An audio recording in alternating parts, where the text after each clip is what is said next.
Welcome to Scandal Water, where we cover the stories that have captivated the entertainment world. I'm Candy, a longtime educator and community theater actress. And I'm Ashley, a writer and co-founder of a local theater group. We're two friends who share a love of entertainment. From true crime docuseries, to blockbuster movies, to classic TV, to Broadway shows, and everything in between. Each week, I share a compelling story related to pop culture. And I chime in using my trivia junkie brain. We stick to the facts until it's time to settle into our armchairs at the end. Then we're simply two women with a strong cup of tea and even stronger opinions. We're Scandal Water. And if this sounds like your cup of tea, follow the show on your favorite podcast app or the Scandal Water Podcast YouTube channel. Oh, it's that time of day. Tune in and hear what the ladies say. It's time to bend your ear when the silver screen appears. Stories about the stage and screen and everything in between. So come on and join the fun. The curtain opens in 3, 2, 1. Hello, Ashley. hello. Ooh, we are heading into another fascinating episode. Yeah, this is another big one, guys. You remember our theme is scams, and this is another one that probably you all have heard of, but Ashley and I have both been very interested in this case as it's unfolded. I know that. So as we did with Scamanda, we're going to try to hold back, and we are going to just kind of maybe chime in as the story unfolds. Yes. Well, you know I like a hook, Ashley. Yes, you do. So I thought I would start with a very famous moment from this case. Okay. This is going to be a brief excerpt from a 911 call. Oh, yeah. And the only context I'll give our listeners is that it's in relation to a woman who has been missing for 22 days. 911 emergency, what are you reporting? Hi, I have an emergency. There's a lady on the side of the road needing help. Do you know what's wrong with her? She's saying that she got kicked out of her boyfriend's. Okay, just be safe where you are. What is she asking for? She's chained up. Her vision's blurry and needs an ambulance. Do you see her chained up? Yes. Her name is Sherri Papini. Can I talk to her? Here.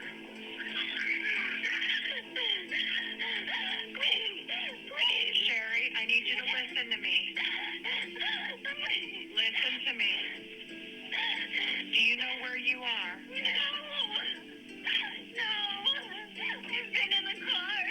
Okay, take a deep breath, sweetie. Who chained you up? Do you know the person or were you kidnapped? Okay, listen, I have help on the way. I don't know if you could hear that, but her last words were, "I want to talk to my husband." Thoughts? Ashley, I can see it in your face. You're dying to say something. Without giving a spoiler. Oh, gosh. Okay. My empathy meter usually goes off when it's genuine emotion. Right. I felt nothing Okay. during that call. Okay. So that's all I'll say. I did feel a little amused at the Panini. I did too. I was like, knowing what's in the future, it was a little dash of humor for Right. Panini. Because we know, and Yeah. I'm sure you all, based on title the of theme, this. you probably already have guessed. Yeah. This is not going to turn out to be what it appears on the surface. No. So today's focus is the very famous case of the abduction of Sherri Papini. And what you just heard was the trucker who discovered Sherri on the side of the road after she had been missing for 22 days. So there's a little teaser, but we're going to go back to the beginning now and tell you the whole story. Lay it out for us. Here we go. First, I do want to give a shout out. There were so many wonderful sources, but a few of the ones that I want to name, of course, you can always find the rest in our show notes, but a few of the ones I want to name would be the 2020 episodes. There were 3, I think, that are out there, but I watched the 2 most recent. Okay. And there is a Hulu docuseries that came out in 2024 that is very, very thorough. It was called Perfect Wife, The Mysterious Disappearance of Sherri Papini. And what I love about all of them, but in particular the docuseries, is that so much of it is told through actual footage. Me too. And or interviews from people who are involved. So at primary sources, you're seeing and hearing it straight from the horse's mouth much of the time. So highly recommend you look into those if you are interested in this case. What I liked in particular, I don't think I saw the 2020 episodes, although I may have back when they first aired. The thing I liked about the docuseries that you're talking about is that the husband had a lot of involvement in the docuseries, and he allowed them to share the truth about what people thought about him early on. And I thought that was okay, great. But you have to tell the whole story. You tell the whole story. Yeah. Absolutely. Just to throw this out there, the most recent 2020 episode is entitled Sherri Papini, Where the Truth Lies, and it aired in May of 2025. I mean, we're talking some recent stuff here. Yeah. So again, shout out to them. Check them out because they are good. But in terms of our storytelling, we are about to head back to 2016. So at this time, Sherri Papini was a 34-year-old wife and mother who lived in Redding, California. And in fact, her friends described her as a super mom because she was very, very devoted to her son, who was 4, and her daughter, who was 2. And if you have listened to us before, you've probably noticed we have a little pattern. When we talk about children, we try not to say their names. Yeah. They're out there. They're all over the media. But just out of respect, we'll just refer to them as son and daughter. Yeah, and I think that kind of started for us with the Ruby Frankie case. So I think it's a good thing to use going forward. Pattern to continue, yeah. So Sherri had been married to her husband Keith since 2009, although they had been dating. They'd been together since 2006. So actually, this is like about a decade that they had been together at this point. Now, Sherri had held a job as an account executive for AT&T, but she had been laid off. I think it was less than a year, but it had been a little chunk of time at this point. And so she was now a stay-at-home mom. And on this particular day, November 2nd, 2016, it started like any normal day. Sherri's husband Keith left for work in the morning as usual. He commented that except for it being a little chilly that morning, it was a beautiful day and everything seemed perfectly normal. But when he returned home from work that afternoon, which was somewhere around 5 or 5:30, he found the house empty. And that was unusual.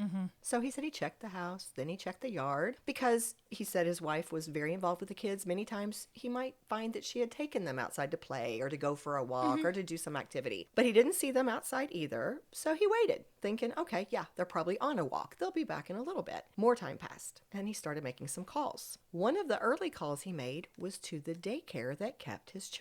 That makes sense. He asked what time Sherri had picked up the kids that day, and he became very alarmed when he heard the children were still there. Wow. Yeah. So next he decides, oh, you know what? I've got this Find My Phone app on my phone.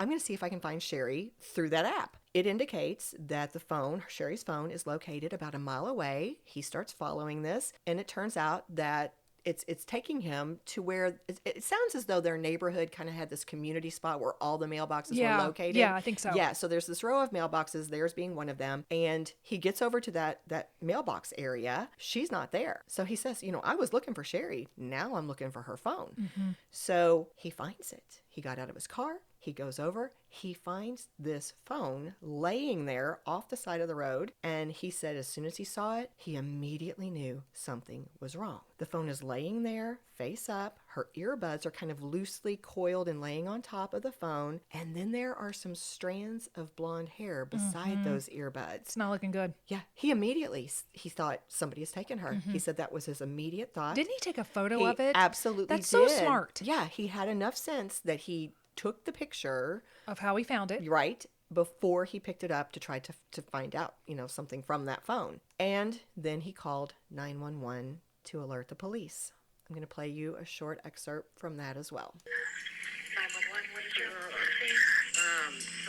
I just got home from work, and my wife wasn't there, which is unusual.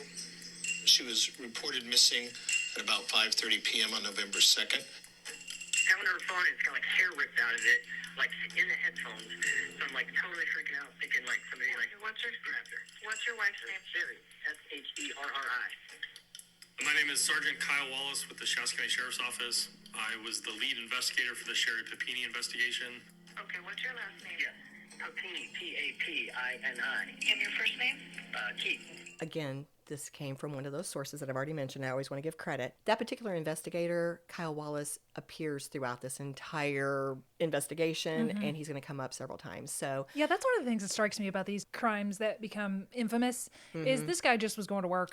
He was just doing his thing. his job. And then you're like, oh, now I'm in now this we case. know him. Now Yeah, I know now him. everybody in the world knows Yes. him. Yeah. But we heard from him several times in all of these different interviews. So we will come back to Kyle. All right. Well, at this point, the search was on for Sherri Papini. They knew somehow by, putting the clues together, they could tell she had gone jogging.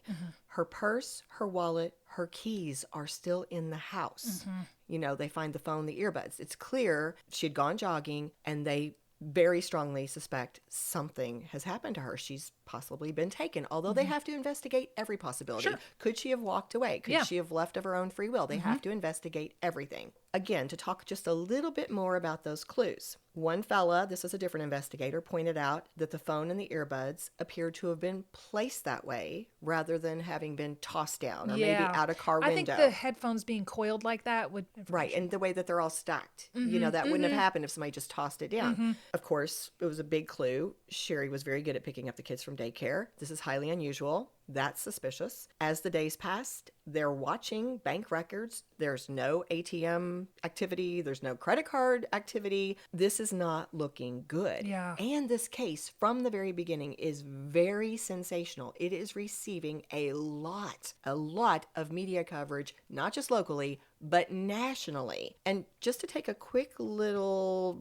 detour, one of the things that added to this interest, that seemed to fuel this public interest in the case, was the fact that another young blonde person, a young girl of about 16 years old, named Tara Smith, had actually disappeared from that same town, Oh, yeah. Reading, back in 1998. Quickly, I'll fill you in on her backstory. One day, she did not show up for work at her family's business at 6 o'clock like she was supposed to. One of the parents called home, talked to Tara's younger sister, who said, yeah, Tara left to go for a run, and she hasn't come back. So Tara's parents start calling around, and one of Tara's friends reveals to, I think it was the mom, that the friends think that Tara has been involved in a relationship with her Taekwondo instructor, who is a 29-year-old married man. The Smiths look around, they find Tara's journal, and they look through some of her entries, and it seems to confirm the suspicion of this friend because they see notes about Their involvement. But one of the things they also find in there is this letter that's like 3 or 4 pages long, where it seems like she is trying to break up the relationship. She's saying, this is not right. We both feel it. We know that God would not approve of this. And it looks as though she was intending to end things. Exactly. So Tara's parents call the police, and they send an officer to the home of that Taekwondo instructor, but he is not there. Now, that night, that instructor called the Smiths rather than... The parents. Right, the parents, rather than calling the police that night. And he's now talking to them. And he says his story is that Tara had called him the day she disappeared, asking him to meet her on the road behind her family's property. He said that when they were talking, she asked for money and then got angry when he said no. And the last time he saw her was when she got out of his car at this intersection, and he watched her jog away. I don't remember how this ends, but I don't believe him. Well, I think a lot of people did not believe him. Yeah. Well, and this isn't going to make you believe him anymore, because as his story goes, he then went home, got his dogs, and went into the mountain to pray. Oh, sure. Okay. Yeah. No trace of Tara was ever found, and the instructor was never charged. Really? Well, they didn't have the evidence. So when this happens now, although it's been a long time, People think maybe it's the same person? well, there's that, Yeah. and it's just sensational, and people Yeah. are bringing up the first case. Yeah. And, and there, of course, are many other reasons why this is very sensational. But everybody is involved with this. Keith's friends start a GoFundMe page to try to aid the family in search efforts, to support the Papini family. The family, Sherri's family, offers a reward for a safe return. So do some random strangers. I mean, Really? yes, people are Wow. coming from out of the woodwork to support this case. Yeah.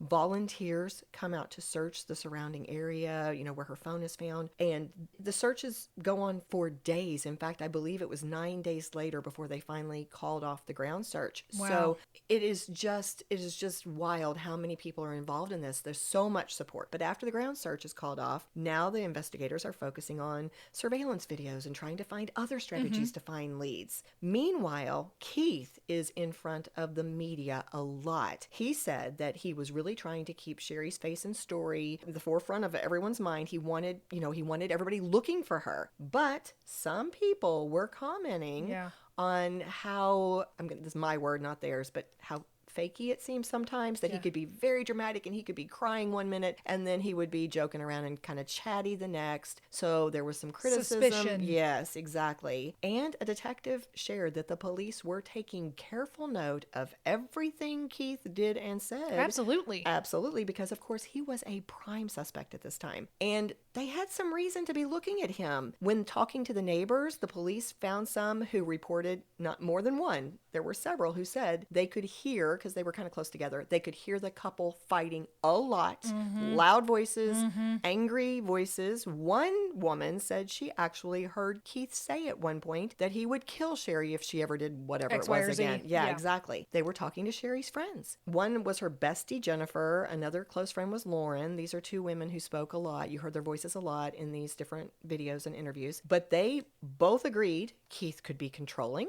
He did not like that Sherri had had a lot of boyfriends in the past. If I understand correctly, he didn't allow her to have her own Facebook page. He sometimes would question it if she wanted to go out with friends. So there were some problems. There were some things. Yeah. On the other hand, these same friends also admitted Sherri had talked to some guys at different times. So Keith might have had a some reason to feel a little worried. And they also, these are her good friends. They said Sherri could exaggerate. She could be very dramatic with her storytelling.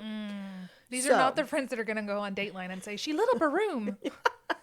They're going to tell you the truth. They are, apparently so, yeah. So again, there were some red flags surrounding Keith, but it also seemed like there might be more to the story when it came to this potential tension in the Papini marriage. And it definitely relieved some of the suspicion surrounding Keith when he agreed to a polygraph test and he passed. Plus, they were able to verify his whereabouts on the day that Sherri disappeared. Yeah. Okay, now a different avenue they were following, the investigators, was to dig into Sherri's background. And one of the things they discovered was that she had had a previous marriage to a Marine sergeant. So, of course, they have to check him out. But they learned that he lived far away. He had an alibi for the day she disappeared. And the two apparently had not been in touch for years. Now, speaking of Sherri's talking with other guys, they also found some messages between Sherri and a man, very recent messages, I think even up to maybe the day before. The two had been in communication and it seemed very flirty, and so it brought up the question of possible infidelity. That fellow was also cleared, though, in terms of being a suspect in Sherri's disappearance. But again, there are some issues It's just here. like, this is weird. This is all weird. Yeah. Time passes. All of this investigation is going on. And then early in the morning of November 24th, which was actually Thanksgiving Day, as we heard at the top of the episode, a trucker called from a location about 150 miles away from Sherri's hometown to report seeing this woman on the side of the road who needed help. Now, we are now in that moment, okay? Yes. Sherri, you heard her. She was hysterical. She was asking for an ambulance. She was asking for her husband. Yep. Keith said that when he got the call that morning, somebody else is the one who called him. He can hear her screaming in the background to the point to where he's like torn between relief, like I hear my wife, she's alive, and also, oh my goodness, what's going on? Yeah, what has happened to her? And when she does get to speak to him, she is very emotional. Very emotional. So they take her to the hospital. Detective Kyle Wallace, who we've already met, said that it was really kind of odd because, you would think this woman would be so relieved. He said when he went in there to talk to her, she was almost hostile, saying, I just want my husband, and making statements like, nobody can protect me. I just want my husband. Nobody found me, and I just want my husband. Weird. So she didn't seem very open to talking with him. She was kind of hostile. And she was in terrible shape. She was covered with bruises. Her hair had been chopped off. She had a brand on her shoulder, which had the word Exodus and some numbers below it. So it was hard to make it out, but it kind of looked like it was a Bible verse. She had lost 15% of her body weight. She was in a small girl 22 anyway. days. Yeah. Yes. I think she only weighed 100 pounds to start with. Now she's 87 pounds. That's little. Yeah. One of the detectives who spoke in the 2020 episode said that he'd seen a lot of homicides and domestic violence cases, but these injuries were alarming to him because they were everywhere. He said it's face, legs, arms, chest, back, everywhere. And here is another quick quote from Keith sharing his thoughts when he first saw her injuries. And I started really looking at her. And I remember getting like sick. Her whole entire back has, a burn exodus about this long across it. Nose looks like, somebody hit it really hard. Oh my God. Bruises on her back, her legs, front, side. She has a hole in her arm. All of her ribs are showing like big time, protruding. I mean, just any doubt I had, it just disappeared. I will say, when you watch the videos and you see it, It's is bad. so awful. Yeah. Yeah. It I really think that gets last to you. sentence is interesting. Any doubt that I had disappeared. So that says that he was doubtful, that he was having doubts that this was Yes. real. Yes. I thought But that then was seeing telling, her, too. they disappeared. Absolutely. And he was her advocate. He really was. He really was. And she was clinging to him like A life fruit raft. on a tree. Yeah, she was.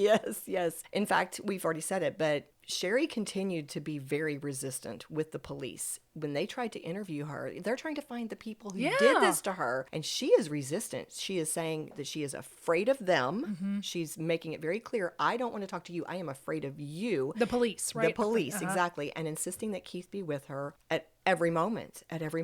And one of the reasons that she gives for why she's so afraid of the police is because she says that her kidnappers had told her she was going to be sold as part of a sex trafficking ring, and that one of the people involved was a person in law enforcement. Now, this comes from the 2020 episodes, and this is reportedly one of the main reasons that she didn't want to speak to them. However, the Hulu documentary contains some commentary from Keith where he says she just didn't trust the police. She just did not want to talk to them. Regardless, Detective Wallace says, what are we going to do? Yeah. Like, there's nothing for us to do. If we want to get testimony from her, And she won't give it. yes, we had to allow Keith to be present, especially there in the beginning, but honestly, if you watch the videos, it looks like Keith was always there. Yeah. I think she continued to insist he That be he's there there all the through time. everything. Yes. But in the beginning, Keith had to be the one to ask her the questions. Like, she wouldn't even be talking to the police at all. It had to come through Keith. And the other thing that was kind of interesting was Sherri, from the very beginning, struggled a lot remembering different details. There were things that would be very fuzzy for her. Now, the two reasons that they seemed to give for this was, number one, this was such a traumatic experience. Sure. Yep. Yes. Now, the other reason that would come up different times through different interviews was that she had been drugged, she said, through her food while she was being held captive. So between the drugs, the trauma. All makes sense. Yes. And she said that she had been tased a few times. Okay. So that's what she attributes this struggle with her memory to. Yeah. Okay. So here is the story that Sherri ends up telling. And some of this comes out over time. In fact, Keith gets really good at prodding her. He will help tell me what it looks like. Let's try to draw this. He will prod and probe it. But over time, this is basically Her basic story. Yes. Okay. November 2nd had started out as a normal morning. Sherri had dropped the kids off at daycare, and she said it had gone very smoothly. A lot of times they'll cry or they'll cling, but this morning, nice and easy. She had sent Keith a text message suggesting he come home for lunch that day, wink, wink. And that was the last message she had sent to him. Of course, he did not come home. And then at some point, she decided to go for a run. When she got to the area where the mailboxes were, she saw a dark SUV stop, back up, and then stop again near her. The window went down, and a Hispanic woman in the car said something to her. Sherri took out her left earbud and walked closer to try to hear the woman when suddenly the door opened and she saw the woman had a revolver. Sherri said her immediate reaction was to crouch down. The woman was saying things like, "We don't want to hurt you," and directing Sherri to get into the car. Without thinking, she said, she placed her cell phone and earbuds on the ground and then realized, oh my goodness, that was a mistake. So she said she quickly yanked out a few of her hairs and dropped them down too. Now she kind of falls into the car. There is another woman in the vehicle. It's an older Hispanic woman. And Sherri says that once she's in the car, the next thing she remembers was feeling nauseous and smelling this odor of laundry detergent, which was from a pillowcase that had been placed over her head. So kind of like chloroform. Ish. Well, I don't know if it was chloroform or she literally was just smelling. smelling the Okay. pillowcase. Oh, okay. She said she was on her side in the floor of the back seat, but all these details were fuzzy. And she says later, well, she kind of wonders, she goes, I wonder if they tased me. Yeah, but for whatever reason, she cannot remember huge chunks of what happened to her from the time that these women pulled up in the SUV to when she ends up in the place where she was held captive. Sherri said she was kept in a bedroom that contained only a bed, and the window was boarded up. She told a story of one time managing to pull the board off the window, the noise of which brought in one of the women. And then, according to her, it was lights out. When one of the policemen asked what that meant, she said she wasn't sure if she was hit with something or struck with something or maybe even tased. She just remembers she was like knocked out. Okay. Unconscious. She had a chain around her waist that was tethered to a metal cable attached to a pole in the closet. So she could move around a little bit, but of course she couldn't like say go to the door or something like that. And the women had masks over part of their faces at all times. So she never got a really good idea of what they looked like. She also said at one point that when they would come in, sometimes they would make her get down on all fours with her head down. So she never really got a great look at these women. When she would describe them, she would focus mainly on their hair, their eyebrows, and their accents. Now, the older woman was the one who Sherri said treated her cruelly and performed most of the torture. She got the idea that the younger woman really didn't want to do it, but was kind of going along with it. And the two women reportedly would often speak to each other in Spanish, and they played Mexican music loudly in the apartment, just kind of as this noise that was going on. And again, Sherri said the whole time they told her that she was going to be sold to someone and that at least one law enforcement officer was involved in this, part of this ring that was doing this. Now, when pushed and also helped to try to remember why she was released, Sherri recalled that the night before Thanksgiving, she heard the two women arguing and yelling at each other, mostly in Spanish. She made out that the younger woman said something about Sherri needing medicine, because remember, there had been a lot of torture going on through this She's time. injured. A lot of torture. And then suddenly there was a gunshot. She also remembers it was the younger one who let her go, and that somehow she was in the car. It was dark and cold. It smelled like it had just rained. She remembered like the road seemed windy, so it sounded to me like she had something over her head, but honestly, I did not see that part. I'm just inferring. But she said suddenly the woman stopped and said, "Get out." And she just kind of fell out of the car. Now she's chained and started running. Her words were that she screamed until blood came out. What? From where? I assume she made her throat raw, or maybe that's what she was saying, but those were her words. Okay. She made it over to the highway, which was where she was spotted by this trucker who stopped to help. Okay, well, That's we the have story. so much more to this story, Okay. but maybe that would be a good place to go ahead and stop and take a break, and then Yes. we'll come back and talk about what happened after she was found. Do you mean what really happened? Oh, we'll get there. Oh, okay. We'll get there. Okay. We love our sponsors. They help make our podcast possible, but we also know that some of you prefer to enjoy your tea without any interruptions. Well, if that's the case, you'll be excited to learn that you can now listen to Scandal Water free of sponsor ads on Apple Podcasts for only $4.99 a month or $49.99 a year. The best part? By subscribing, you'll also receive access to our exclusive bonus content. To sign up, just go to Apple Podcasts and search for Scandal Water Podcast, and you'll see the link. Thanks for helping us keep the tea brewing. Cheers! And we are back. Well, of course, everyone is absolutely thrilled to find Absolutely. Sherri. To be honest, nobody expected after 22 days. I wouldn't have. They figured it was going to be really bad news. So this is thrilling. But now the police are focused on finding her abductors. They took all of Sherri's clothing down to her underwear to see if they could find any helpful evidence from that. And of course, they also continued to meet with her regularly to question her and try to collect more information that might help the investigation. And of course, Keith is always there. Now, meanwhile, the media was all over the Papini family. Keith commented that, he's the one who sought the media attention when she was missing because he was trying to get her back. But now that Sherri was home and they were so focused on trying to help her work through this trauma that was incapacitating her, they found the media very invasive. People would surround the house, try to get pictures and footage of their family, including their children. That's wild. Ask them to do interviews. It was just nonstop. And let's remember, Sherri's not only dealing with trauma, but she's afraid somebody's coming back to get her again because they're still out there. Right. Or her kids. Right. Or, or Keith, whoever. So this trauma, this fear, combined with this constant hounding from the media, really led to this family becoming almost reclusive for quite some time. Sherri had Keith cover their large windows in the house with, drapes or something. She wouldn't eat anything unless it was made by someone she trusted, and she had to actually watch it being made because she said they had drugged her food when she was in captivity. At least in the early days, I don't know if this continued, but in the early days, she had to have all the lights on in order to sleep, not just like a night light. She would make Keith go with her everywhere. If she went to the bathroom, he had to accompany her, check the bathroom, and be like right outside. Door could not be shut. The kids, if they were sent into the yard to play, if someone came within sight, they were instructed, run inside. It could be media or it could be somebody trying to get you. Oh my goodness. Yes, it was awful. And it wasn't only the official news and entertainment outlets that had honed in on the Papinis. So had the armchair sleuths and the bloggers. That's who you and were me. Following.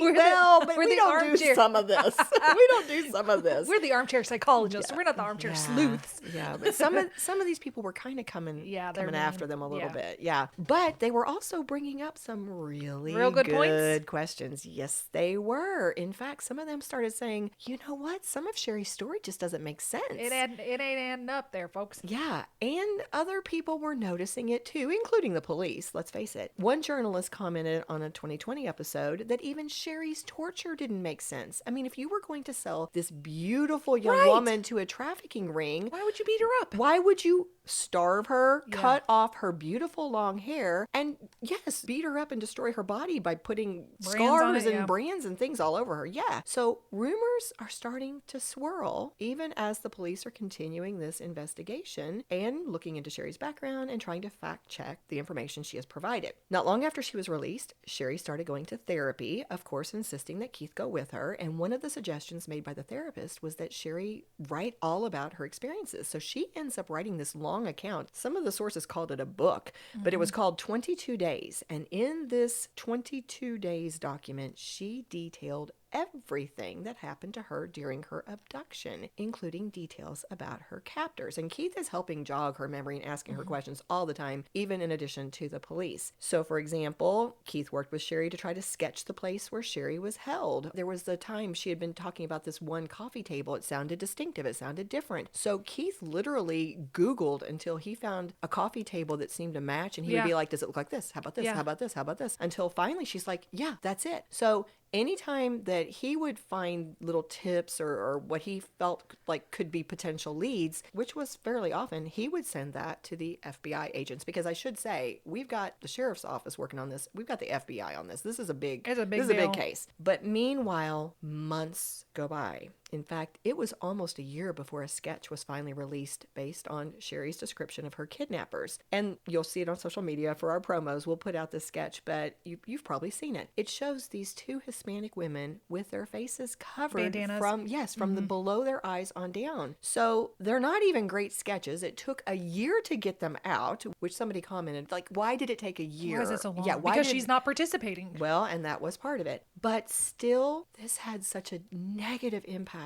on the Latino community. In the docuseries, several people talked about how Hispanic women would be afraid to walk together because they might be accused of being the kidnappers. Other people talked about this leading to an increase in hostility or distrust directed against members of this community. So it was really impacting them. And around the same time that the sketch came out, something else also happened that was notable. The police finally got results from the analysis of Sherri's clothing and were excited to learn that they had gotten some DNA from it. But it was confusing because remember, she said she was held captive by two women and they found some male DNA that was not Keith's. They ran the DNA to see if they could come up with a match and they got nothing. All right. Now, as the police were digging into Sherri's background, however, they found some more red flags. Her ex-husband, painted Sherri as a liar. Another person who was questioned said Sherri had a history of running away. And of course, they had already discovered that she had had some conversations with some different men in her past. Also, as time passed and the police continued to speak to Sherri, they noticed that some of her stories were shifting. For example, in talking about that branding on her shoulder, at one point it was because the man that she was going to be sold to wanted that brand on there. He wanted it done. Another version was that the branding occurred because she tried to run away. Another time, she was being punished for rattling her chains and making too much noise. So different things are happening, but time is passing here. And during all of this, Keith said Sherri continued to be greatly affected by her experience. Things would come up daily. Triggers would come up that would affect her daily life, which, of course, all of this is greatly affecting her children. It is. Absolutely. Like, I'm surprised he hadn't had to quit his job just to accompany her Well, places. you bring that up. One of the points that surprised me was he said during COVID, when he had to do so much working from home, he said he felt like Sherri loved it because he was in the home. They were already very insular, like they were very kind of, reclusive in a way. Now he's in the home with her. She felt more protected.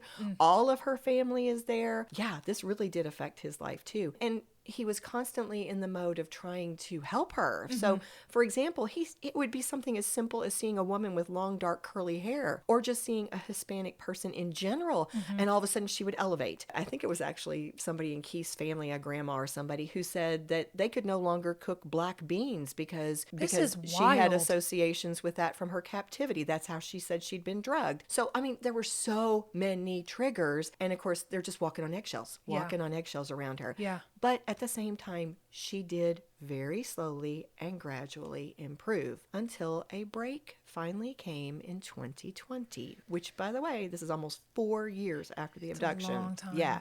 So during those years, 2017 through 2020, one of the investigators said that they had spent a great deal of time going back over all of the evidence, trying to look for new things. And they'd also, in the interim, been given permission to try something that I know we've all heard about as people who are interested in true crime, those little ancestry sites. Oh, yeah. Yeah. They got permission to check the DNA through that.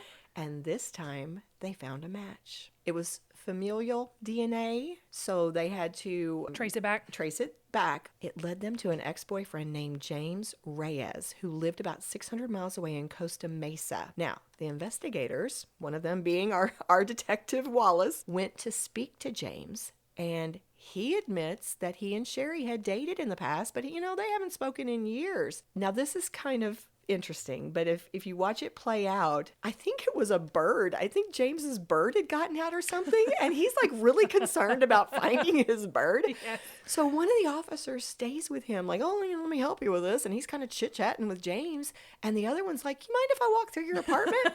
Walks through the apartment, and it matches all the stuff. It matches everything she's described. Yep. Like, he is like, I get chills kind of thinking about it, because he's like, this is the place. We got it. Yes, this is the place. He comes back out, waits until he can kind of privately whisper to his partner, and he's like, this is it. This is it. So they need James to talk to them, and they convince him to talk, somewhat reluctantly, but he agrees. 53 minutes they talk to him, pushing, but what about this? Oh, but we've got phone records. They broke that man in less than an hour. Yeah, 53 minutes. And he sang like the canary that escaped. He did. He finally said, quote, I didn't kidnap her. A friend in need asked me for help, and that was that. And they're like, wait, what? I know. And he said, excuse me, back up, what? Well, when they asked what Sherri had said to him, he replied, she was trying to get away from her husband. So, and then ever so softly, a mic dropped somewhere.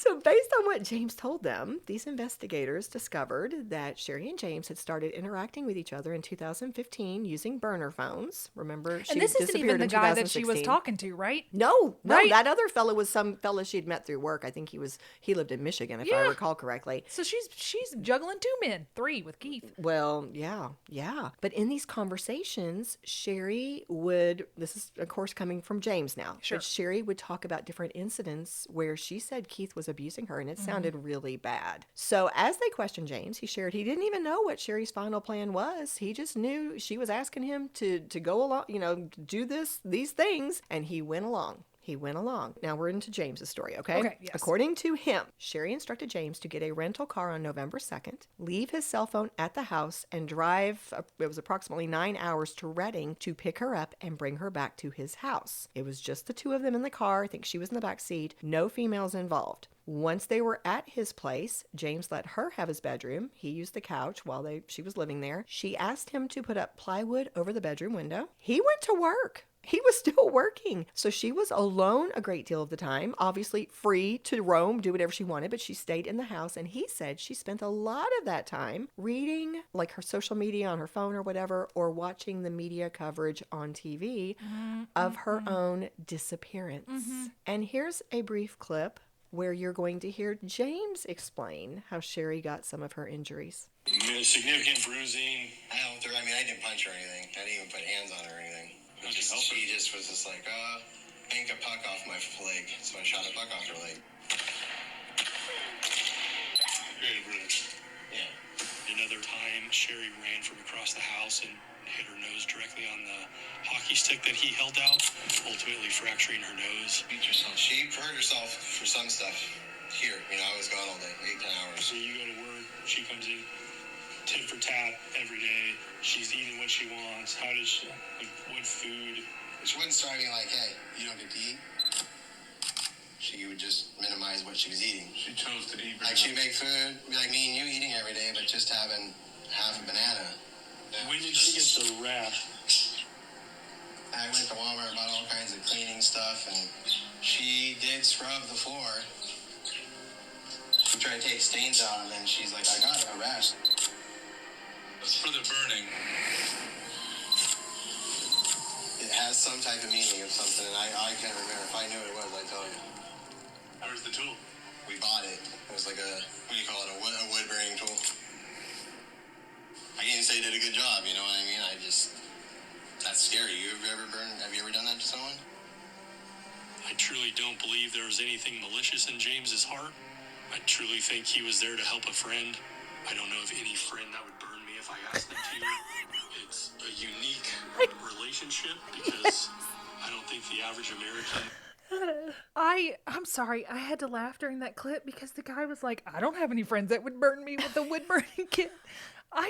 James, what were you thinking? It is so interesting. What it is were so you interesting. thinking? When You saw her doing all this stuff to herself, and she's like, bank a puck off my leg. So he's like, so I banked a puck off her leg. Like, it is the craziest thing. and you hear the birds in the background.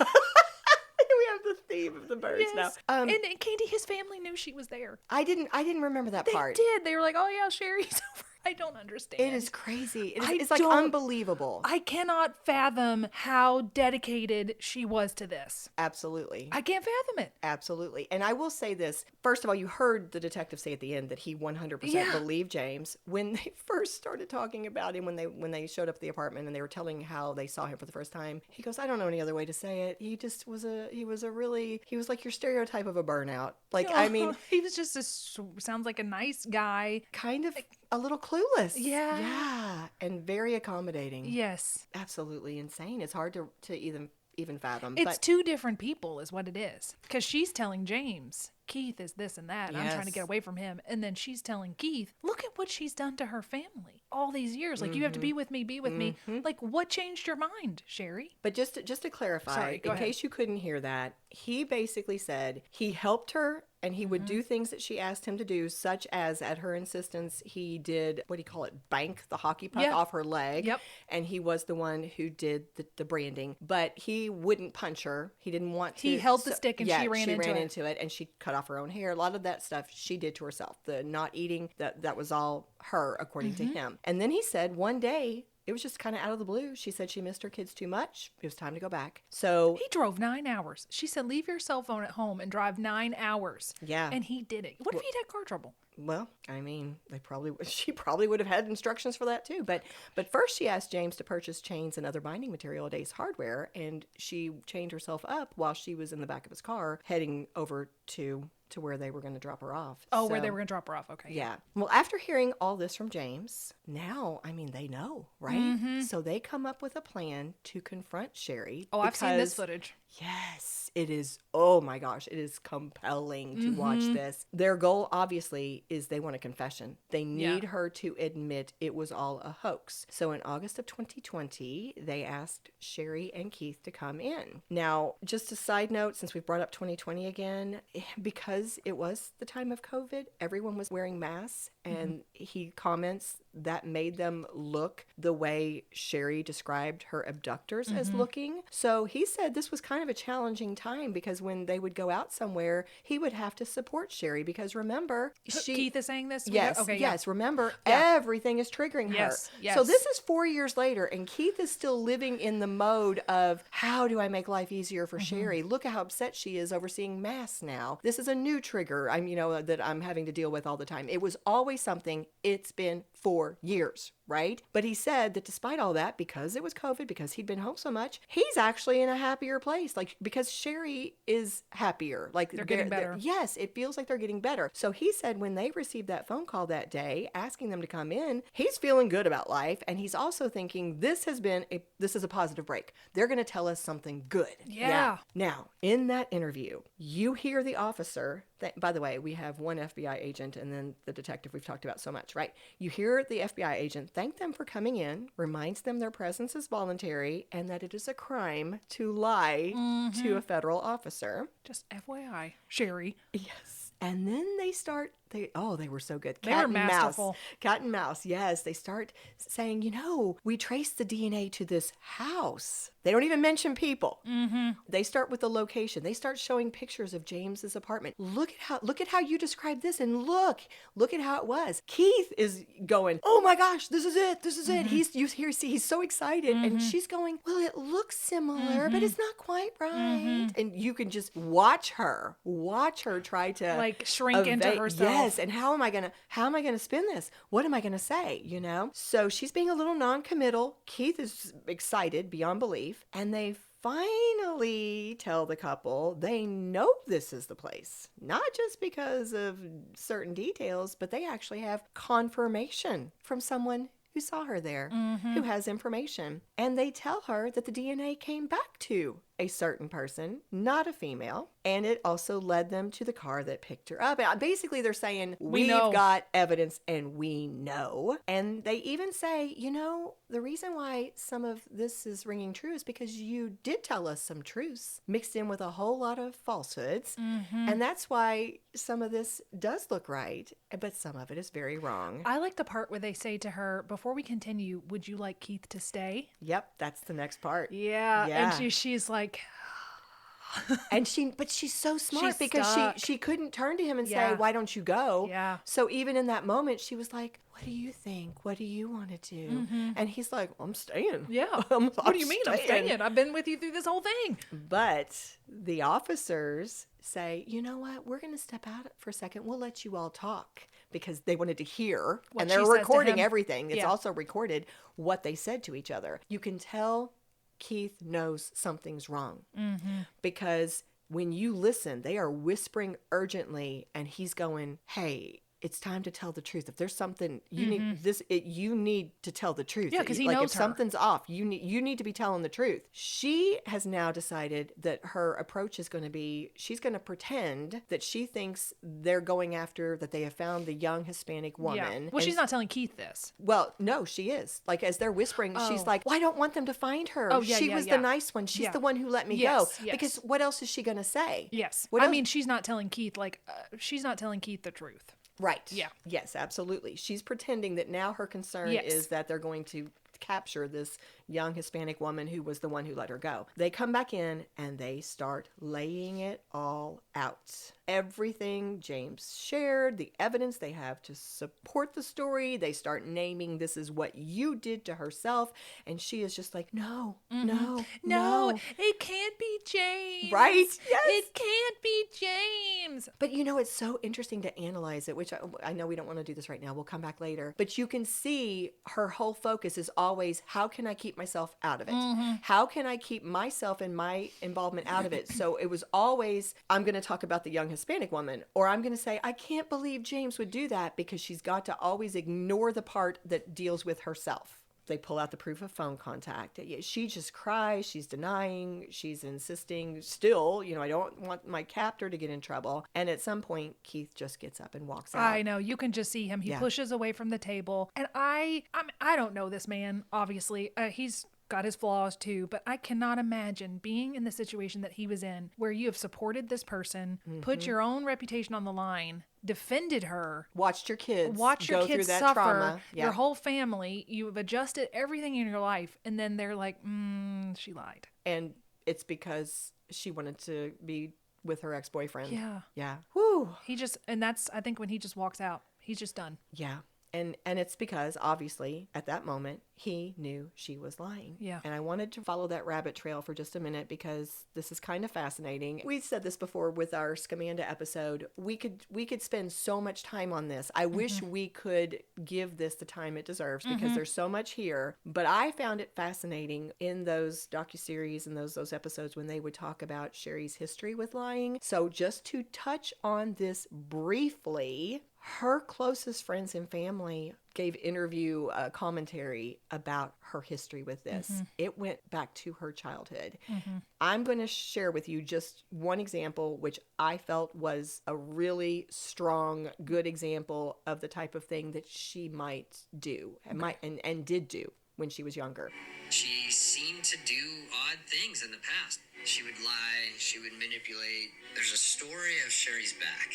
This was prior to our marriage. Sherri had these two scars. They were about that long, and they were right in the center of her back, almost as if you were to have like wings. And I was like, those are pretty substantial scars. And she basically said, oh, that's from an ex-boyfriend.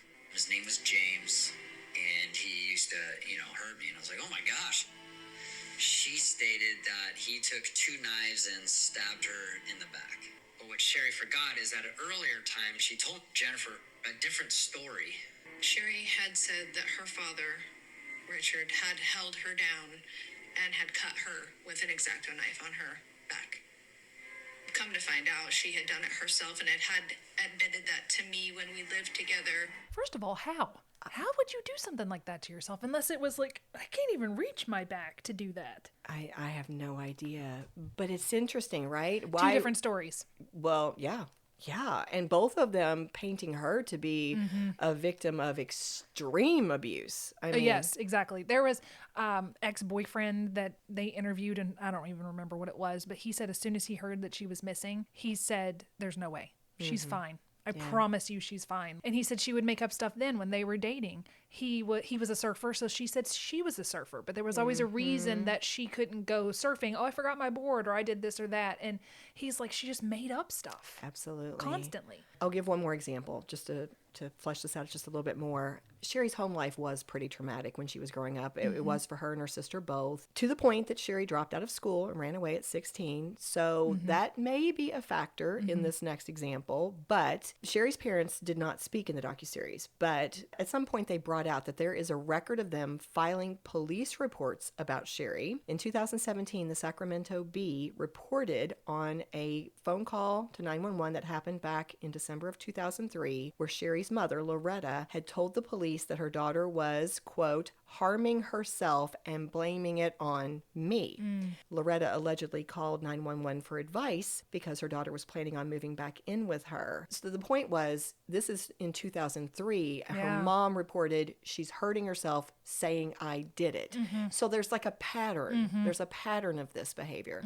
But for sake of time, because this is kind of a long episode, I'm going to quickly go through how it all went down. Okay. All right? Let's see how it all unraveled. There you go. There you go. So this confrontation that we talked about with the police happened in 2020, but it wasn't until March of 2022 that Sherri was arrested and charged with making false statements to a federal agent and mail fraud. Because remember, it's always what you can prove and how you can get the evidence Lying to take is not them a down. crime, guys. Yes. It's immoral, but it's not a crime. Right. One source said that this is, I think, a People magazine, said she was taken into custody at her children's piano practice, but was later released on a $120,000 bail. Now, about that gap of time between Those 2 2020 years. and 22, Keith said that the police couldn't arrest her right away because she did not confess and they had to have more evidence. But he said his immediate reaction was, don't even talk to me. I don't want to hear it. You can't stay in this house. But he didn't even want to drive her home from the police station after that confrontation in 2020. He said, can one of you all drive her home? Yeah. I don't even want her in my car. Yeah, but you know what? He broke down. He broke down and let her come home. Man. He said that period of time was, quote, very strange, very odd to be in the house with her. There was this weird tension in the house. So he let her come home, at least for a large chunk of the time. I don't remember if it was all the way through. But in April of 2022, Sherri formally admitted that the kidnapping was a hoax by pleading guilty to 1 count each of lying to a federal officer and mail fraud. Now, in the 2020 episode I saw, one of the interviewees commented they thought she chose that course of action in order to avoid having to go to trial. In a statement released by her attorneys, Sherri said she was deeply ashamed of her behavior and, quote,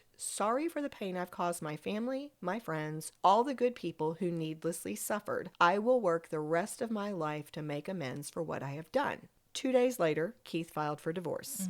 People magazine reported that in the court filing, he asked for custody of the Papini children, claiming the family was traumatized by her fake disappearance. The divorce was final in 2023, and he was awarded full custody. Although, we'll come back to this, Sherri is fighting it right now for more custody. Okay. In September of 2022, Sherri was sentenced to 18 months in federal prison, followed by 36 months of supervised release. She was also ordered to pay more than $300,000 in restitution to multiple government agencies for many reasons. I mean, this is the expense of searching for her. This is, they covered her therapy. Yeah. I mean, just so many different things. Oh, yeah, because she took some money from a victim advocates fund to help for her therapy. So many different organizations put out money because of her. Yeah. The investigators ultimately chose not to indict James. In addition to passing a polygraph test, he also, again, told the detectives that he thought he was helping a friend in need, and they believed him. In October of 2023, after serving 10 months and 21 days in prison, Sherri was released from prison to a halfway house, but has also since been released from that. And my understanding is she is now just under supervised release, which I think means she probably has to report to somebody and check in. Yeah. Now, several people have spoken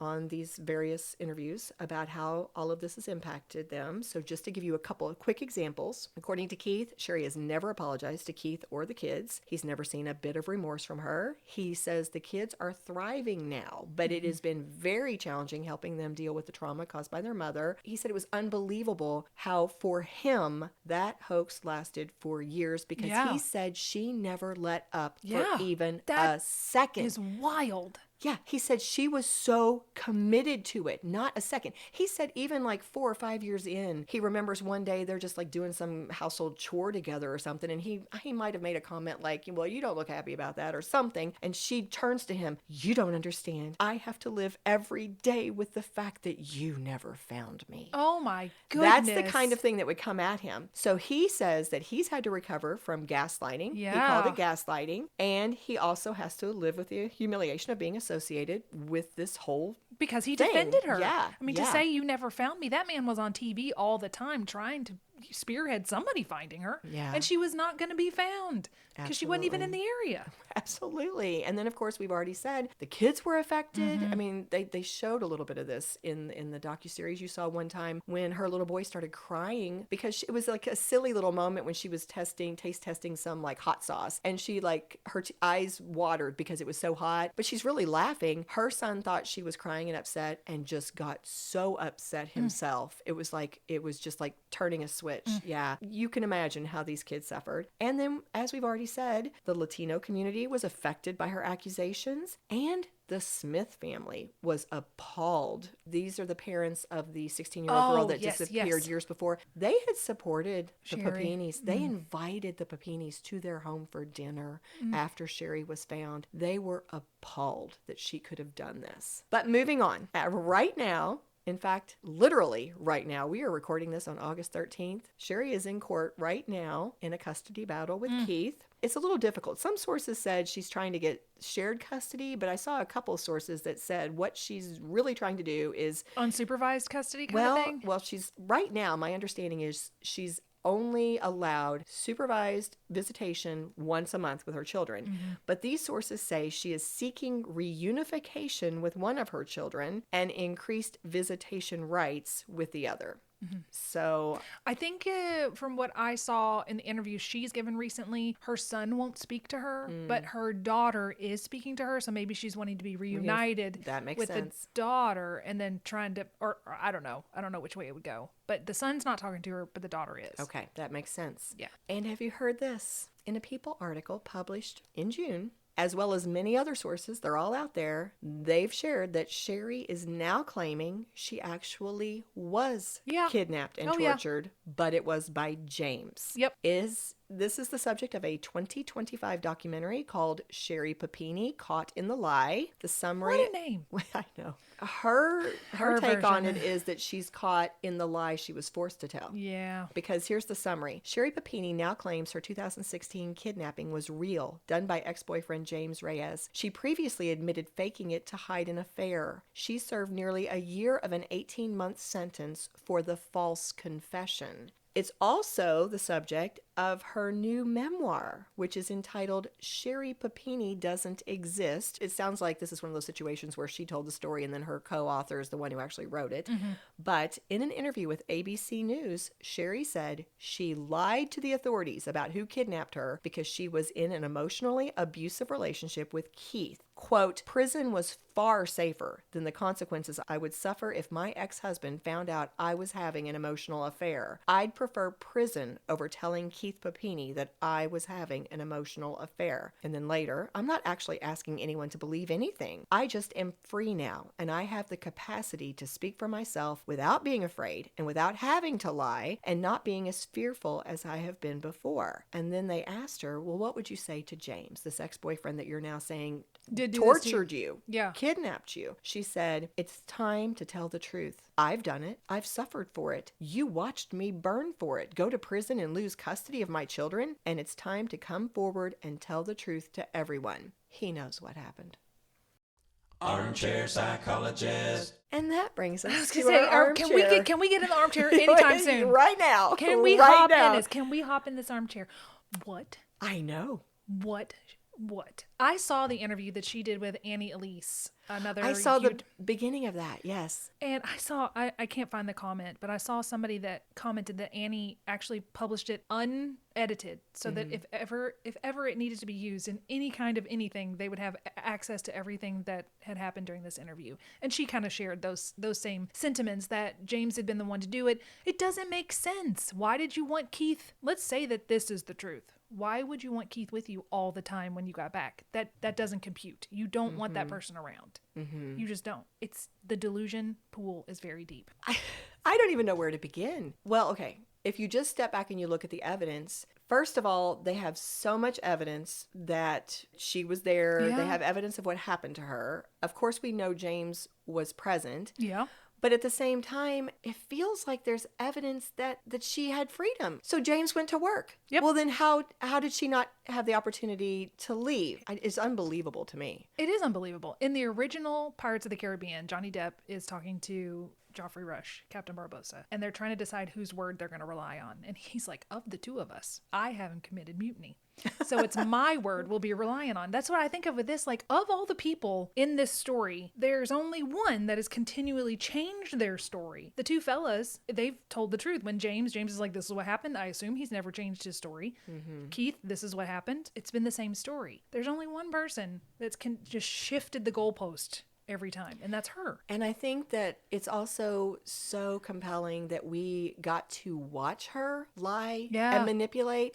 It was in front of us. When she was being confronted by those police officers, those investigators, we know for a fact, 100%, we watched her lie. We watched her lie in so many other pieces of footage. And then we've heard from the people closest to her that she lies. That this was her pattern. She had done this her entire life. Why in the world would we believe this? Everything just points towards the fact that you're spinning it again. You're manipulating again. You're lying again. I think what she should have done is just write that book 22 days, and then published it as a fictional account. Like, if you've got all this in, you're a good storyteller. Make it a book. Make it a story. Don't live this out. Don't do this to your whole family. Like, become a writer. Spin these. You'll get the attention for a good reason. Does that make sense? Like, if you want the attention, write it. It's obviously compelling. Let me follow your train of thought. I wasn't going to do this. I actually had this as kind of like, this is just extra stuff that I'm not going to use. But I think you've led into this. Okay. Why did she do it? Why did she do it? Okay.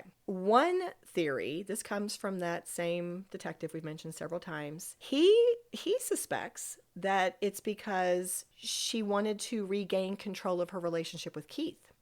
Sherri was let go from AT&T, and she got a severance package from them, apparently, and that money was running out. Now, remember, she's a stay-at-home mom, but she paid for daycare. She wanted freedom. Okay. She wanted freedom to still do what she wanted to do during the day. So Keith was getting tired of her staying at home. He wanted her to go back to work. Her money's running out. He's like, okay, we're using the daycare. You go back to work and bring some money into the family. Yeah. And she did not like that. In fact, here's the quote from Detective Wallace. Her lifestyle was going to change once she ran out of money. I don't think she was prepared for that. I think she left because that's how she knew to get away from conflict. Now, her sister says that Sherri had always sought out positive love and attention because of all the trauma they experienced as children. And she said her sister Sherri also had always exaggerated a lot. She said that, these are her words, that Sherri wasn't honest a lot. So in terms of this kidnapping lie, Sheila thought, quote, I think she wasn't getting the attention that she wanted with being at home. I think she really wanted to feel important. She always has. And then Keith said at one point, he thinks a reason was that she basically had this romanticized notion of what marriage should be and how she should be treated by her husband. And he thinks that Sherri thought that he was supposed to be the knight in shining armor that would find and save her. And that's one of the reasons why she would always throw it up in his face. You didn't find me. You never found me. How was he supposed to find her again? She's 900 miles away. Yeah. So those are three theories from these people about why she might have done it. What are your thoughts about why she might have done it? We're assuming that she did lie, right? Yeah, I'm pretty sure about that. Maybe the attention. I think those are all valid reasons, and they probably all went into a mixing bowl, and she made a big old cake of this is why I'm going to do it. But it sounds like she wants attention, and maybe with the whole 4 years of torture with her family, if things started to get a little normal and it was starting to lose the attention, she would be triggered by something just to bring it all back and bring it back to being about her. And in our armchair, we've talked about we're not real doctors, but it sounds like narcissistic personality disorder too, where it needs to always be about her and she'll just fabricate whatever it needs to be about her. I also heard somewhere that she was influenced by the movie and the book Gone Girl. Yep, that was written somewhere. So I want to bring this point up. We talked about this off mic, but one thing I thought of when you were relaying the original story to us is when she sent that text to her husband saying, come home for lunch. I'd never had this thought until you were telling us this, is I think in her mind that text was going to serve her either way. Either he doesn't come home, which maybe he doesn't have a history of coming home, so she knew he wasn't going to, and the last text would be her being kind to her husband. Or he does come home and he could now be an even bigger suspect. Because that's when I thought about Gone Girl, is she framed her husband for all of this. Yeah. You know, something I wonder is if they've been investigating her or if they were able to look at this. I wonder if she had contact with other men during the years after her return when she had Keith so under her control. Did that meet her needs? Maybe. You know what I'm saying? Yeah. Like, was that really it? Did she want to just be constantly cared for? Right. I want the lifestyle I want. I want to be still super mom. I want to be kept at home. I don't want to be forced to work. I want to be treated like the queen or whatever it may be. Like, I wonder if it took care of her needs. Maybe. And she didn't need to be reaching out to other men anymore. Very possibly. Yeah. That would be interesting to know. Well, interesting case. Well, who are we going to cheers, Ashley? Who do you suggest? I'm going to go with the investigators. That's a good one. I'm going to go with the investigators. The dogged investigators. Absolutely. And you know what? We heard a lot from the one fella. And not only was he dogged, he also seemed like a really nice, empathetic guy. Yeah. He was determined to He find just wanted the truth. Right. He wanted the truth. That's what he was about. But I think he also had empathy for the people who were hurt by this. And there were a lot of people hurt by what she did. Yes, there were. Yeah. So cheers to the investigators. Absolutely. Cheers. If you love what we do, please rate and review our show or become a supporter through Buy Me a Coffee or Patreon. Whether a single gift or recurring monthly donation, your support is what allows us to keep the tea brewing. Subscribe on your favorite podcast app or the Scandal Water Podcast YouTube channel, and follow us on Facebook, Instagram, and TikTok. Show notes are available at our website, scandalwaterpodcast.com, where you can also access the merch store and more. This episode was executive produced by Candy Thomas, that's me, and Ashley Raymer Brown, that's me. It was researched and written by Candy Thomas and edited by Ashley Raymer Brown. A special thank you to Josh Martin, who wrote, composed, and performed the Scandal Water theme and other music. Matt C. Adams, who created the artwork, and Joshua Reeve, who designed our website and provides ongoing technical support. As a reminder, this podcast is purely for entertainment purposes. The thoughts and opinions of the hosts during each episode of Scandal Water are their own and do not reflect the opinions of any future guests, advertisers, or clearly professional psychologists. Thanks for listening.